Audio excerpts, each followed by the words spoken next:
Okay, നമുക്ക് ചെറിയൊരു ചോദ്യം നോക്കാം.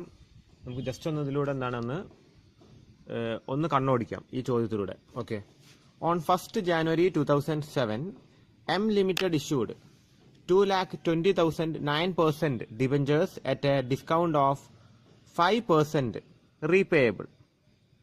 ഓക്കെ, അതായത് ഈ എം ലിമിറ്റഡ് എന്ന് പറഞ്ഞ കമ്പനി 2,20,000 ഡിബഞ്ചർ ഇറക്കിയിട്ടുണ്ട്. ഡിബഞ്ചറിന്റെ ഇൻട്രസ്റ്റ് റേറ്റ് ആണ് 9%. ഇത് ഡിസ്കൗണ്ടിനാണ് ഇറക്കിയിരിക്കുന്നത്. എത്ര ഡിസ്കൗണ്ട് വന്നിട്ടുണ്ടാവുക? 5% ഡിസ്കൗണ്ട് ആണ്. 2,20,000 രൂപക്ക് ഇറക്കിയിരിക്കുന്നത്. 2,20,000 ഇൻറ്റു 5%, 11,000 രൂപയാണ് എന്ത് വന്നിരിക്കുന്ന ഡിസ്കൗണ്ട്. അതാണ് ഇവിടെ കാൽക്കുലേറ്റ് ചെയ്തിരിക്കുന്നത്. Discount allowed on issue of debenture എത്രയാണ്?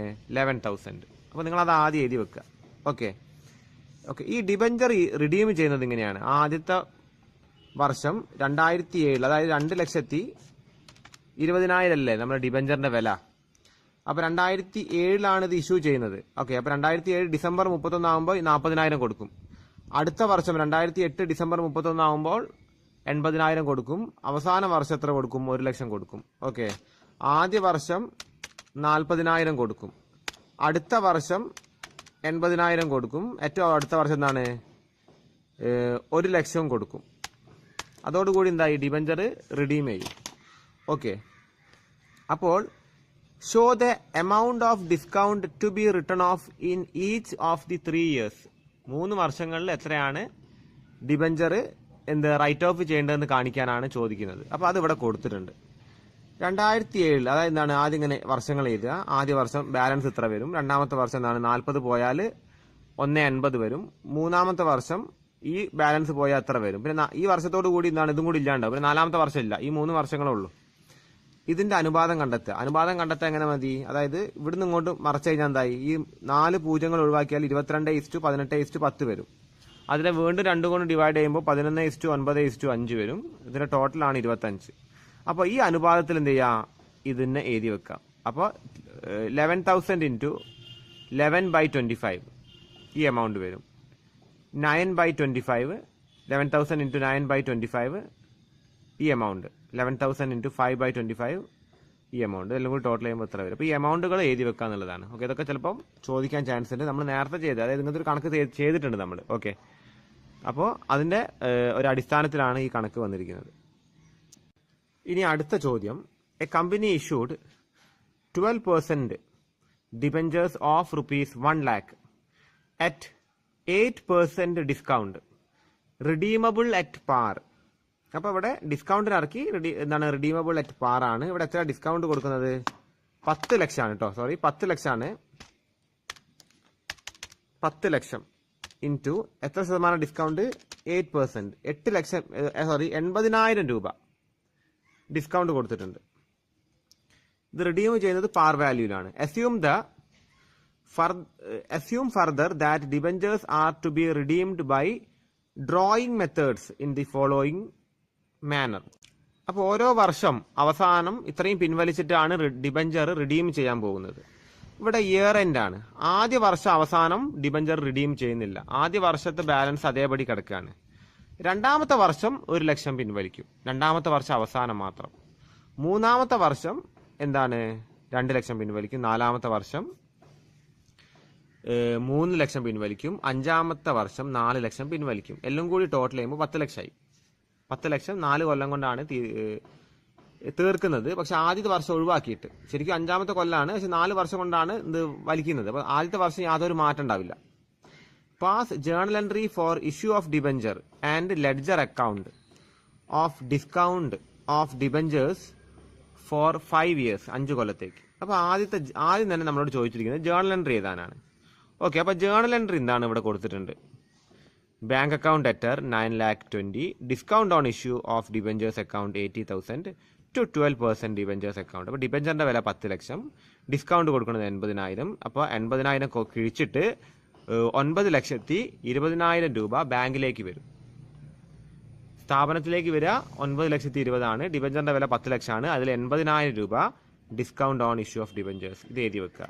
Narration four issue of debentures at discount of 8%. അത് നമ്മുടെ ലാംഗ്വേജ് ആണ്. നമ്മൾ എന്ത് എഴുതിയാൽ മതി?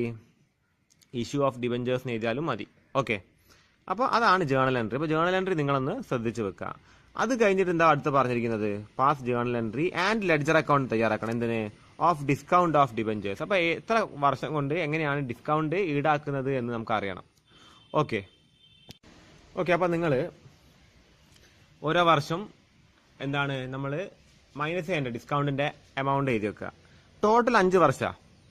ആദ്യത്തെ വർഷം ഡിസ്കൗണ്ട് ഒന്നും പിടിക്കണില്ല. അപ്പോൾ ആദ്യത്തെ വർഷം 10 ലക്ഷത്തിന്റെ ബാലൻസ് എന്താ കിടക്കുന്നുണ്ടാവും? 10 ലക്ഷം തന്നെ ആയിട്ട് കിടക്കുന്നുണ്ടാവും. ഓക്കെ, അപ്പോൾ ആദ്യത്തെ വർഷം എന്താണ് 10 ലക്ഷം എഴുതുക. രണ്ടാമത്തെ വർഷം തുടക്കത്തിലെ ബാലൻസ് എത്ര ഉണ്ടാവും? അതും 10 ലക്ഷം. അത് കഴിഞ്ഞ് മൂന്നാമത്തെ വർഷം ആകുമ്പോൾ രണ്ടാമത്തെ വർഷം 1 ലക്ഷം പിൻവലിക്കുന്നുണ്ട്. അപ്പോൾ മൂന്നാമത്തെ വർഷം ആകുമ്പോൾ ബാലൻസ് എന്താവും? അത് 9 ലക്ഷം ആവും. ഓക്കെ, മൂന്നാമത്തെ വർഷം പിൻവലിക്കുന്ന ബാലൻസ് 2 ലക്ഷമാണ്. ഓക്കെ, 2 ലക്ഷമാണ് മൂന്നാമത്തെ വർഷം പിൻവലിക്കുന്നത്. അപ്പോൾ 9 ലക്ഷത്തിൽ നിന്ന് 2 ലക്ഷം കുറച്ചാൽ 7 ലക്ഷമാണ് നാലാമത്തെ വർഷത്തിന്റെ ബാലൻസ് വരിക. ഓക്കെ, ശ്രദ്ധിക്കുക. ഇയർ 1 പിൻവലിക്കുന്നില്ല. അപ്പോൾ അതുകൊണ്ട് ബാലൻസ് വരിക 10 ലാക്കാണ്. അതിന്റെ തുടക്കത്തിലുള്ള ബാലൻസ് ആണ് എഴുതേണ്ടത്. ഇയർ 2 അവസാനം പിൻവലിക്കുന്നുണ്ട് 1 ലക്ഷം. പക്ഷെ തുടക്കത്തിലുള്ള ബാലൻസ് എപ്പോഴും എന്തായിരിക്കും? 10. ശ്രദ്ധിക്കുക, ഇയർ 1 ഒന്നും പിൻവലിക്കുന്നില്ല. അപ്പോൾ balance will be 10 lakh. Okay, അത് കഴിഞ്ഞിട്ട് ഇയർ 2ലും തുടക്കത്തിൽ എന്ത് വരും? ഇതേ ബാലൻസ് വരും. ഇയർ 2 തുടക്കത്തിൽ ഇതേ ബാലൻസ് വരും. ആ വർഷം അവസാനം എത്ര പിൻവലിക്കുന്നുണ്ടെന്ന് വെച്ചാൽ ആ വർഷം അവസാനം 1 ലാക്ക് പിൻവലിക്കുന്നുണ്ട്. ഓക്കെ, ഇനി ഇയർ 3 ഈ 10 ലാക്കിൽ നിന്ന് 1 ലാക്ക് മൈനസ് ചെയ്യുക, 9 ലാക്ക് ബാലൻസ് വരും ഇയർ 3. ഓക്കെ, ആ വർഷം അവസാനം പിൻവലിക്കുന്നത് 2 ലാക്ക്. അത് കഴിഞ്ഞിട്ട് ഇയർ 4 ഈ 9 ലാക്കിൽ നിന്ന് 2 ലാക്ക് മൈനസ് ചെയ്യുക, 7 ലാക്ക് വരും. ഓക്കെ, ഇയർ 4 മൈനസ് ചെയ്യുന്നത് 3 ലാക്കാണ്. അത് കഴിഞ്ഞ് ഇയർ 5 ബാലൻസ് വരിക 4 ലാക്കാണ്. 4 ലാക്ക് ബാലൻസ് വരും. ആ വർഷം അവസാനം 4 ലാക്ക്. പിന്നെ അടുത്ത വർഷം നമ്മൾ എഴുതേണ്ട കാര്യം വരുന്നില്ല. അതോടുകൂടി എന്താണ് അല്ലേ, ഇവിടുന്ന് 4 ലാക്ക് മൈനസ് ചെയ്താൽ 0 ആയി പോവുകയാണ് ചെയ്യുന്നത്. അപ്പോൾ ഓരോ വർഷങ്ങൾ വന്ന ബാലൻസുകളാണ് നമ്മൾ നേരത്തെ എഴുതിയ പോലെ എഴുതിയിരിക്കുന്നത്. അതിന്റെ റേഷ്യോ കാണുക. എന്താണ്? ഈ 5 സീറോസ് വെട്ടിക്കളയാം. ഇവിടുന്ന് ഇങ്ങോട്ടുള്ള 5 സീറോസ് വെട്ടിക്കളഞ്ഞാൽ അത്ര വരും? 10:9:7:4. ഇത് പിന്നെ നമുക്ക് ചെറുതാക്കാനില്ല. അത് 3 കൊണ്ടും 2 കൊണ്ടും കോമൺ ആയിട്ട് നമുക്ക് എന്താണ് ഡിവൈഡ് ചെയ്യാനുള്ള ഒരു ഫാക്ടർ അവിടെ ഇല്ലാത്തത് കൊണ്ട് ഇതന്നെ റേഷ്യോ ആയിട്ട് എടുക്കുക. ടോട്ടൽ എത്രയാണ്? 40 വരുന്നത്. നമ്മുടെ ഡിസ്കൗണ്ട് ഈസ് 80,000. അപ്പോൾ ഡിസ്കൗണ്ട് 80,000 ആണ്. അപ്പോൾ ഡിസ്കൗണ്ടിനെ ഈ അനുപാതത്തിൽ മാറ്റുക. അപ്പോൾ 80,000 into 10/40 20,000. 80,000 into 10/40 20,000. 80,000 into 9/40 18,000. 80,000 into 7/40 14,000. 80,000 into 4/40 8,000. Total 80,000. ഇങ്ങനെ കിട്ടിക്കഴിഞ്ഞാൽ പിന്നെ നിങ്ങൾ ഡിസ്കൗണ്ട് ഓൺ ഇഷ്യൂ ഓഫ് ഡിബഞ്ചേഴ്സിന്റെ ലെഡ്ജർ തയ്യാറാക്കുക. നമ്മൾ മുൻപ് തയ്യാറാക്കിയ പോലെ തന്നെ തയ്യാറാക്കുക. ഓരോ വർഷവും 5 വർഷം വരെയുള്ളത് തയ്യാറാക്കുക.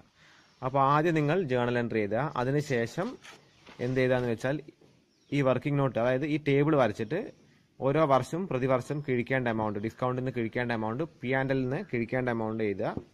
അത് കഴിഞ്ഞിട്ട് എന്ത് ചെയ്താന്ന് വെച്ചാൽ ഈ പറയുന്ന ലെഡ്ജർ എഴുതുക. ഓക്കെ, ഈ ലെഡ്ജറിൽ നിന്ന് കിട്ടുക. ഈ P&L അക്കൗണ്ടിലാണ് നമ്മൾ നേരത്തെ എഴുതിയ ടേബിളിൽ നിന്ന് കിട്ടേണ്ട എമൗണ്ടുകൾ നമ്മൾ എഴുതുന്നത്. ഓക്കെ.